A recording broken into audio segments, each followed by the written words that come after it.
ngàyนี้มี iPhone 17 Pro Max มาเครื่องแต่ปัญหานั่นคือจบ iCloud ให้จ้าก้อนก็ท่าจบ iCloud บ้างแต่พอจบจังนะ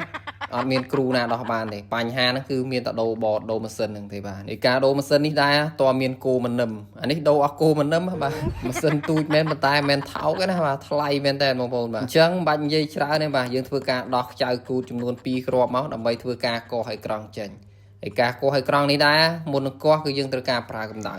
ហើយកម្ដៅហ្នឹងគឺយើងប្រើម៉ាស៊ីនផ្លុំមកបាទផ្លុំនៅលើតួវាក្ដៅអ៊ុនមកកម្ដៅនេះគឺយើងបើកត្រឹម250អីទៅបានហើយបាទអង្សារបស់វាបាទអញ្ចឹងបន្ទាប់ពីយើងផ្លុំមកវាក្ដៅហើយយើងយកវាមកដាក់នឹងគុំបាទដាក់នៅក្នុងអង្គុំគៀបហ្នឹងដើម្បីធ្វើការជប់អីក្រងឲ្យជាប់ហើយធ្វើការកោសឲ្យក្រងបាទដកឲ្យក្រងចេញពីតួមកបាទហើយការកោសការជប់នេះដែរគឺបើសិនជាយើងខុសបច្ចេកទេសមកបន្តិចក៏វាអាចខូចឲ្យក្រងដែរបាទហើយតាខូចឲ្យក្រងដូចហែកលុយចោលចឹងបាទអាហ្នឹងមួយស្លឹកមែនថោកទេបាទឲ្យក្រងមួយស្លឹកវាចូលក្បែរ2លានដែរនោះបាទអញ្ចឹងបន្ទាប់ពីកោសឲ្យក្រងហើបានប៉ុណ្្នឹងហើយរៀងធូរទ្រូងតិចហើយបាទដោយសារវាឆ្លងកាត់នៅដំណាក់កាលមួយដែលគ្រោះថ្នាក់បាទអញ្ចឹងយើងធ្វើការដោះខ្ចៅវាចេញមកហើយខ្ចៅទាំងនេះគឺមានតែ2គ្រាប់ទេគឺខ្ចៅសម្រាប់មូលស្នាប់ថ្មហើយនិងខ្ចៅសម្រាប់មូលស្នាប់អេក្រង់បាទហើយសម្រាប់ iPhone 17 Pro Max បើសិនជាដូរតែអេក្រង់ទេគឺងាយស្រួលមែនតើបងប្អូនបាទកោសតែអេក្រង់ខូចចេញមកកັບអេក្រង់ថ្មីចូលច្រត់ស៊ីលុយបាត់ហើយប៉ុន្តែអានឹងយើងនិយាយអញ្ចឹងវាលឿនទេប៉ុន្តែជាក់ស្ដែង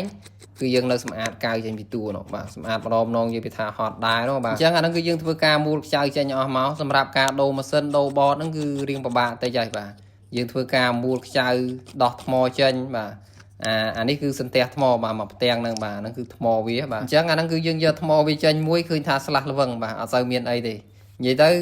ទូរស័ព្ទគ្រឿងមកគុំទូរស័ព្ទមួយគាត់ថាថ្មវាចូល50%បាទហើយបាទនៃទូរស័ព្ទទាំងមូលណាបាទអញ្ចឹង space ហ្នឹងគឺវាទុកសម្រាប់ដាក់ថ្មដើម្បីឲ្យវាកាន់ថ្មរៀងបានយូរអញ្ចឹងបាទអញ្ចឹងសម្រាប់ថ្ងៃអនាគតទៅគឺទូរស័ព្ទគេធ្វើយូរទៅកាន់តែ logic board របស់វាគឺកាន់តែតូចហើយដោយសារក្រុមហ៊ុនធំ TSMC របស់តៃវ៉ាន់ហ្នឹងក៏ព្យាយា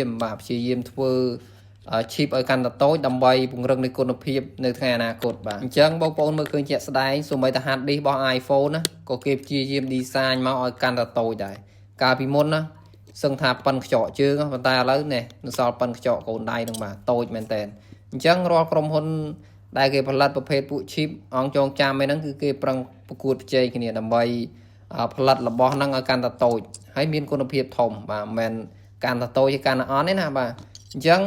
រាល់ក្រុមហ៊ុនដែលផលិត chip ទាំងអស់ហ្នឹងគឺគេប្រកួតប្រជែងមែនតើបាទហើយអនាគតទៅទូរស័ព្ទគឺ board វាកាន់តែតូចជាងនឹងមិនមែនធំទេណាបាទអញ្ចឹងយើង skip រឿងហ្នឹងគឺយើងមកនិយាយពីរឿងសាច់ការរបស់យើងវិញបាទយើងធ្វើការដាក់ board ចូលហើយយើងធ្វើការដាក់កាមេរ៉ាដាក់ speaker អីចូលវិញទៅដើម្បីមូលខ្ចៅឲ្យស្អាតរួចបិទជំរាបទឹកកប់អេក្រង់ច្រត់ស៊ីលុយបាត់ហើយបាទប៉ុណ្ណឹងគឺងាយមែនតើ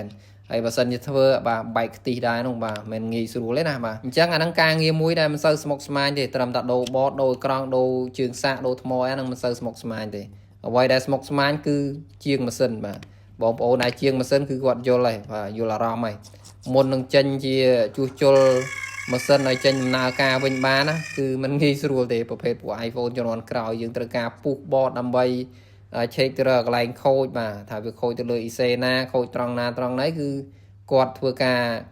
វិភាគទៅតាមហ្នឹងទៅបាទតែបើសម្រាប់ដូរអេក្រង់បាទដូរថ្មដូរកាមេរ៉ាដូរជើងសារហ្នឹងគឺងាយស្រួលមែនតើបាទហើយគាត់ណាលើខ្ញុំថាងាយស្រួលបងប្អូនមានណានាំគ្នាទៅទិញទូលូវីសមកទុកដាក់ជួសជុលដោះទូរស័ព្ទដូរអេក្រង់ខ្លួនឯងគឺគ្រប់ទឹកហើយបងប្អូនបាទអាហ្នឹងមិនមែនជាធ្វើណាយើងត្រូវការពីថ្នាក់មូលដ្ឋានរបស់វាដែរបើសិនយើងធ្វើយកណាអាហ្នឹងគឺចូលខ្យល់វិញទេបាទអញ្ចឹងអានេះគឺយើងដូរបតរួចហើយបងប្អូនបាទយើងប្រើបានវិញហើយយើងធ្វើការតេស្តតិចទៅបាទឯការតេស្តនេះដែរគឺយើងនេះឃើញវា load message មកកំភ្លុះបាទអាហ្នឹងយើង restart repair វាទៅដើម្បីលុបអា message ហ្នឹងបានតែបើសិនជាលុបអត់បានទេអាហ្នឹងគឺប្រើទៅអញ្ចឹងទៅបាទនេះសម្រាប់បងប្អូនដែលចង់បានឆ្នាំងសាកចង់បានកាសឬក៏ AirTag អីបងប្អូនអាចចូលទិញតាមរយៈ website របស់ខ្ញុំបានបាទគាត់ថាបងប្អូនចូលទៅក្នុង Google ទៅវាយពាក្យថា Sila Store អញ្ចឹងវានឹងចេញផ្ទាំងមករួចយើងចុចកន្លែង home នេះមកដើម្បីធ្វើការ scroll រកមើល item តែមុននឹងទិញបងប្អូនចុច log in ជាមួយនឹង Google សិនណាបាទបានយើងទិញអីវ៉ាន់នឹងបានបាទហើយចុច add ដាក់កត្រកទៅបាទអញ្ចឹងបងប្អូន add បានប្រហែលក៏បានដែរបាទចុច add ហើយយើងធ្វើការចុចកន្លែង check out ដើម្បីទៅបំពេញព័ត៌មានទីតាំងវរៈមន្តថាមីជាដើមបាទរួចយើង scroll មកក្រោមបន្តិចមកដើម្បីចុច generate QR ជាមួយនឹង ABA ហើយ scan ធនាគារណាក៏បានដែរបាទ ហើយគាត់ណា scan ឲ្យបងប្អូនចូលទៅកន្លែង website នឹងវិញទៅដើម្បីទៅ check មើលបាទនេះឃើញទេ successful ហើយបាទអញ្ចឹងតែប៉ុណ្្នឹងទៅគឺខាងក្រុមការងាររៀបចំជូនឯបាទអីវ៉ាន់ហ្នឹងគឺដឹកដល់កន្លែងហ្មង